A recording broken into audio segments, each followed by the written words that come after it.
What up, though? I am Jay the Gentleman. A couple weeks ago, we started the verse bottom conversation, and if you missed it, you can click on the screen to watch part one. Here's a little bit of what happened. Lots and lots of questions. The first question that I got from everybody is, why not just be a bottom? I think for me, it's about like when I think of intimacy and sex as it relates to me, recognizing that that's a little bit more fluid than just a box of like penetration. The reason why I'm curious is because the two of y'all are two very different types of black versatile bottom. Daniel, you are very tall. Kraig, you are not so tall. I mean, you ain't short, but one of you has tattoos. One of you is not. One of you is very, very outspoken about sex. And far as I know, Daniel, you are, I wouldn't say conservative, but you ain't created content about it. So it's like y'all are so different. Do you prefer to date primarily tops or people who primarily top? The funny thing is, I really don't date. I can fuck you and have no emotional ties to you. I prefer it that way. Um, I like being single. I don't want to be tied down. This is the conclusion of my talk with Kraig and Daniel. Take a look. We are back. Everybody's here. So I got a question. How do you know your pussy's good? Kraig, I'll start with you.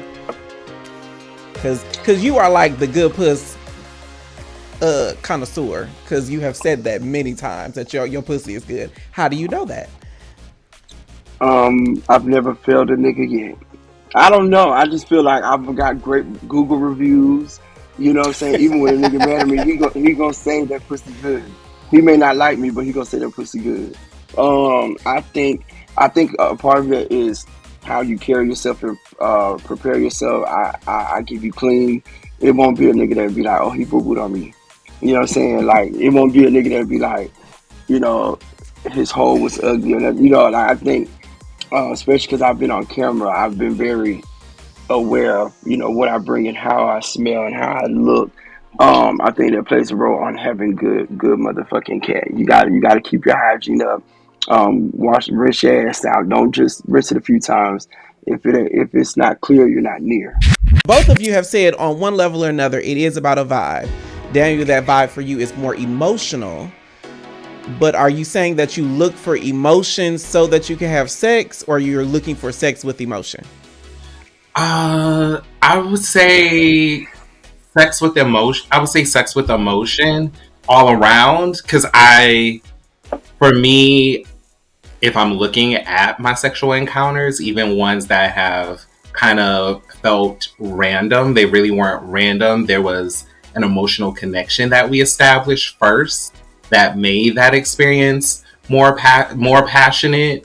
And so, yeah, I think that vibe is more of, I have to connect with you in some way before just like jumping into the bedroom, and more than just like oh, what's your name, where you from, how old you are, boom, let's smash, right?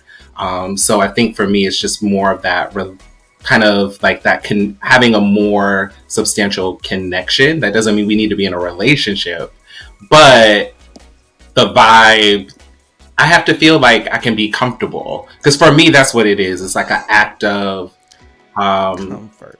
an act of some. I don't want to say an act of submission, but it's like you're giving of your intimate part of yourself to someone, right? And there's a level of trust that I have to have in you to do this, as well as, you know, make sure that everything that you're saying is good. So I'm not showing up to my primary care physician like, what the heck is going on? But Daniel, to that end, you ain't never slipped and fell on the dick? I have, but it's still like there still was a connection, if that makes sense. Like, it wasn't like a random. Like, I've never had a random, if that's what you're asking.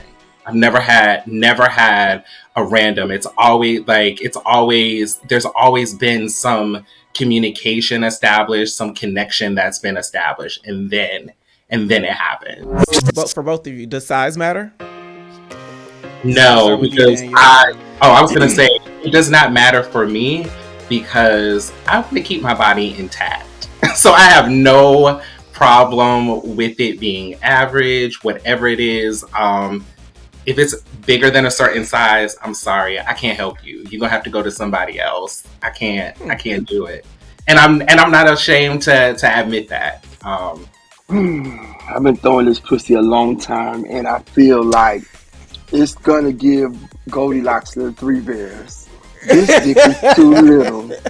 This dick is alright. This dick is just right. You know, for me, um, you have a little, even if it's a little meat. You know what I'm saying? You gonna have to. I like them big. Now that I'm a lot older, it doesn't really matter. But when like I don't clean this out, and a lot of the smaller dicks for me, they nut fast, and I like I like to get it in. So if I wear your ass out, then what is a bitch Th- to do? This comment says, "Look, everybody can't take them 10 inches. Definitely ain't no shame." I Okay, I definitely cannot. So I will leave that so to you, Craig.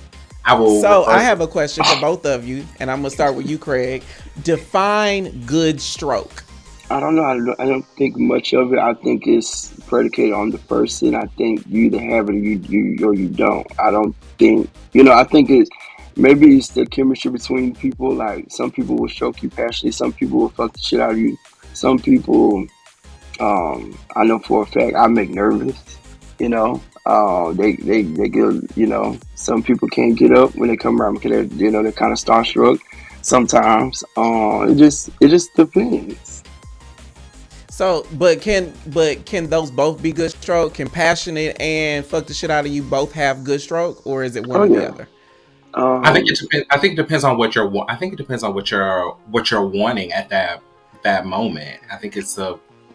I would think it's subjective. There could be moments where you're wanting something that's more passionate. There could be moments where you're just wanting something that's a little bit more rough. And then I also think that I know Craig is saying like you either have it or you don't, but I also think that there are teachable moments that can help X verse bottom. I think mm-mm. I've learned that, like being more.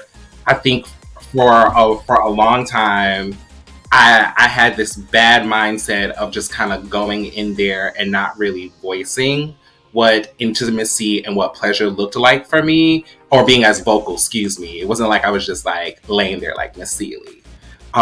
But I've learned now to be a lot more vocal if maybe, if the stroke is more rough and I'm wanting something a little bit more slower and passionate, being like, okay, like, hold up, like, this is what I want. I think that's important, even just in sex and intimacy in general, just being more vocal and verbalizing what does pleasure look like for you? What are you wanting in that moment? And being very vocal about that. So that has at least helped in situations where I kind of felt like maybe the stroke was good, but it wasn't what I wanted in that moment, to transition to like, okay, like this is just right. This is what I need. Okay, she's telling me I gotta take a break, but I don't want to take a break just yet. So put that comment back up, Rakai. So first, Daniel, do you have teachable moments more because you already have an emotional connection with this person? Like, do you think that goes hand in hand? Like, you're okay verbalizing this might not have worked, but we can try something different next time. Is that because you're connected? I think definitely, and actually, it usually happens during the process and not afterwards. Because I feel Okay. like I want what I want, and I want it to feel good right now. So, like, we gonna That's pause. like Meg Thee Stallion said, "Don't fuck me Right, like like, that. Fuck me like this." right, like I'm gonna tell you, teach you, and then we gonna get it right. So that way you don't get an F by the end of the test. You pass with an Okay. A, right? So yeah, but that emotional connection is definitely there to be comfortable for me to say that, and then for them to receive it as well. Okay, and so Craig, what I'm hearing you say conversely is like this comment, like Blake says, Craig ain't teaching you nothing. Is that because you don't have an emotional connection? It's like his dick was No. trash. I don't fuck with him no more. I'm gonna move on. Yeah, like why do I have to keep trying this over and over and over? Like for me, you know, Unless I really like you, then I would really have to. I'm not gonna waste no time. You know how long it take to clean out the hole for me to sit here and come up, like, you know what I'm saying? I ain't come over here half-ass cleaning out. Don't come over here half-ass fucking me. I feel like when you just don't have it, you don't have it. I'm not gonna sit there. Now, I do believe in communication. Like, you ain't just gonna drill it in me. I'm not saying that. I will be like, slow down, or I communicate that. But as Okay. far as the whole little set, if it's not given, it's just not motherfucking given. Okay, Rakai, my bad, but let's take a break. What up, though? The conversations stay lit on Dear Black Gay Men podcast. Hookup, entanglement, situation, relationship, everything from dushing to dating. A top verb, but I am not a top noun. I am a guru at first dates. It's new every Wednesday. Subscribe now.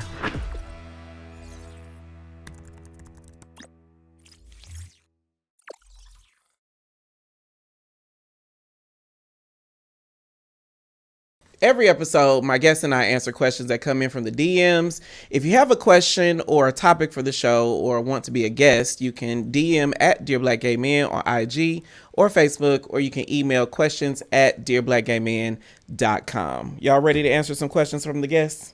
Yes, Yeah. absolutely. Okay, this one it says, Dear Jay and Craig and Daniel, whenever my boyfriend and I want to have penetrative sex, he needs time to get cleaned up first so there are no accidents. So it feels like we're scheduling sex and can't just be spontaneous with it. But there's nothing sexy about scheduling sex. I'm just curious, how do other guys deal with this in their relationships? Daniel, I'll start with you. I think there's some consideration you have to have when it comes to penetrative sex, that it's a process. But for me, and I was sharing this earlier this week, it's so interesting how things are connecting in conversations about there are things that for me I feel like I've done that can kind of like make me more ready for like spontaneity. I think diet for me has been a big thing as far as like what I'm putting into my body.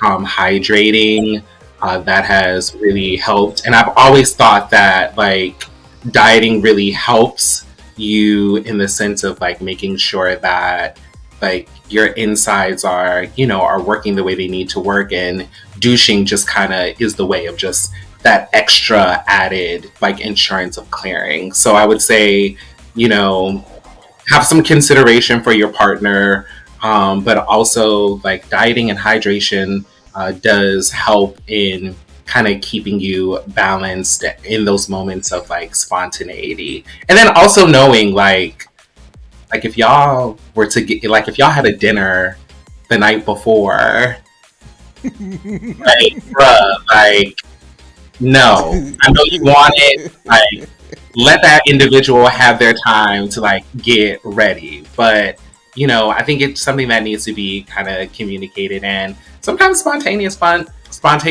is good. So yeah. Okay, Craig, what you got to say about that? I'm not missing no motherfucking meal for no dick. I feel like that is. I've learned down through the years. I used to starve myself. I'm already a little motherfucker. I used to starve myself and be hungry, you know, and then I eat later. No, I think people need to take in consideration of that it's not really scheduled, but I think communicating, like I've had real relationships before, and if I knew my man ain't had none in a while, you know how to go in there, get on all fours, and put that warm water in that butt and rinse your hole out. You know what I'm saying? And you know, I think you know, I don't know. I feel like when you need to please your man, and and if you get frustrated because you feel like it's scheduled, in a sense, unless you want poo poo everywhere, I think that is something you take in consideration. And that's another thing that I hate about our community, or just men in general, that they be so horny that they don't really look at, okay, they got to get ready, or you know what I'm saying, or this will happen. You know how nasty that smell is and all that. Like, I don't do shit. I don't like to take shit, so I don't want to give shit. I don't bottom that often. I couldn't tell you the last time I bottomed. Years, probably. But one thing that I do not, uh, uh, I do think that happens in our culture is we expect bottoms, men who take dick, to make all these concessions for our so somebody else can bust a nut. And I don't think that is ever fair. Like, I top primarily, and so what comes with that is he's gonna take however long he takes to prepare. And that is just the way of the world. I am not an advocate for a bottom having to take fiber pills unless you really want to. You shouldn't have to change your diet unless you really want to. You shouldn't have to increase your water intake unless you really want to. I think that it speaks to allowing receptive partners to maintain agency over their bodies. That is what I think it boils down to. May I say something, Jay? And also Of with course. taking fiber pills, you have to eat right. So it's no point of buying pure for men if you're not going to eat your veggies. And we know people do not like to eat their veggies. You can drink all the water you want to, still rinse that whole out and still boo boo on the dick. You don't. This is not a fast food restaurant. You know what I'm saying? You can't Uber Eats this pussy. Okay, one more question. This is about a show we did previously. It says, "Dear Jay and Daniel and Kraig, I watched your show with Antoine Tate. We did his interview like months ago. Then I watched his show Loving Us about finding the second hole, and I must admit I have not found it. My dick isn't small, and the bottoms I fuck with aren't super loose. So where the hell is the second hole? Does it even exist, or should I try Google Maps?" That's Darius from Orangeburg. I don't know. I know I have more than one hole. Um, Is it something you find more that people find easily? it takes time to access that point. Like it ain't. It's like having a debit card, but you need the pin to withdraw the money. If you will. If I give that, it's not like I'm in there. I've been here for a while. You have to open up your bottom, and a lot of that is listening to your bottom. If you listen to your bottom, most time people just want to get in there because you feel like you got a big old dick, or it's just gonna magically open it up. I mean, you know, you have to give it time to open up. It's not gonna just be like, ah. It's not gonna be like that.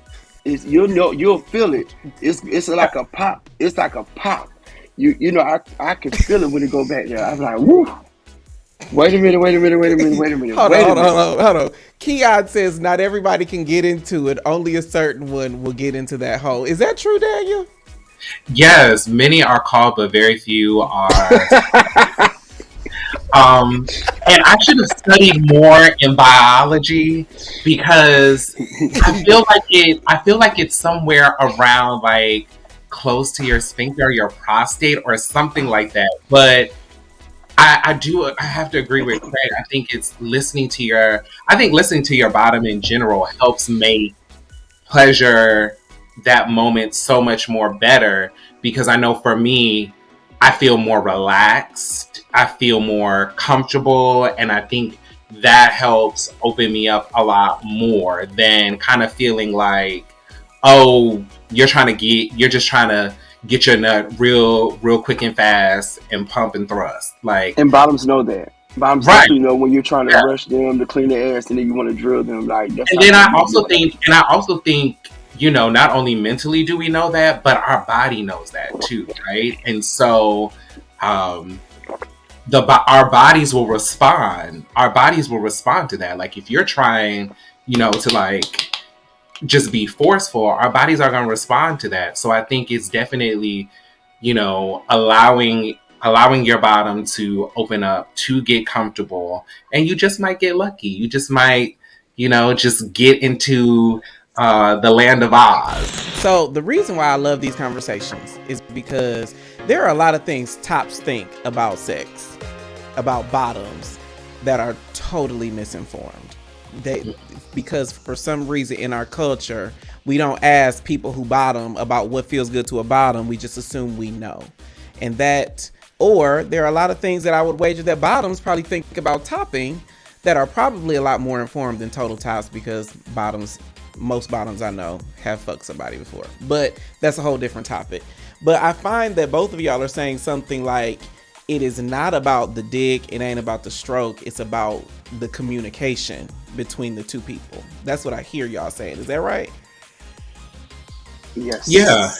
there definitely has to be communication between the top, the bottom, the first bottom, because that, like, once again, that pleasure and that intimacy, that's the only way you're going to get what you want, and the other person's going to get what they want as well. So you have to, tops listen to your bottoms, your first bottoms listen to your tops.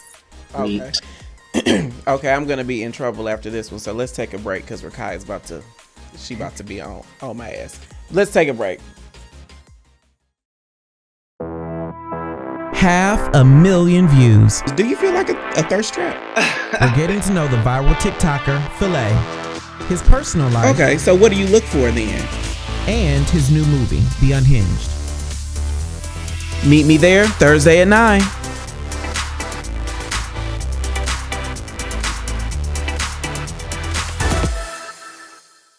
God, that I was on TV for a second. But I want to thank Daniel and Kash for joining me tonight. But check this out. Say what you want about porn stars, as Kraig says, or content creators, but they are doing God's work. Go with me here. Have you ever been frustrated on maybe you were at work or it's been a while or you're mad for no reason? I would bet my bottom dollar that you could probably change your whole outlook on life if you just bust a good nut. Or what do you play on TV during an entanglement? It's not gonna be Golden Girls reruns. Porn stars and content creators create the soundtrack of our culture. They help us relieve after a long day, or they give us light-skinned, tattooed, butch queen fantasies when we need to escape. So, dear black gay men, next time you feel like judging somebody that's in porn or in sex work, judge your mammy. That was our show. I am Jay the Gentleman. That's at JAI the Gentleman on IG and Facebook. If this episode made you feel a little more dope, be sure to subscribe on YouTube, like the video, and share it with someone who needs a dopeness reminder. The podcast is new every Wednesday, and new uploads to YouTube channel happen every Thursday. So follow at Dear Black Gay Men on socials so you never miss a thing. I am Jay the Gentleman. This has been Dear Black Gay Men Live, and I will talk to you next time. Bye.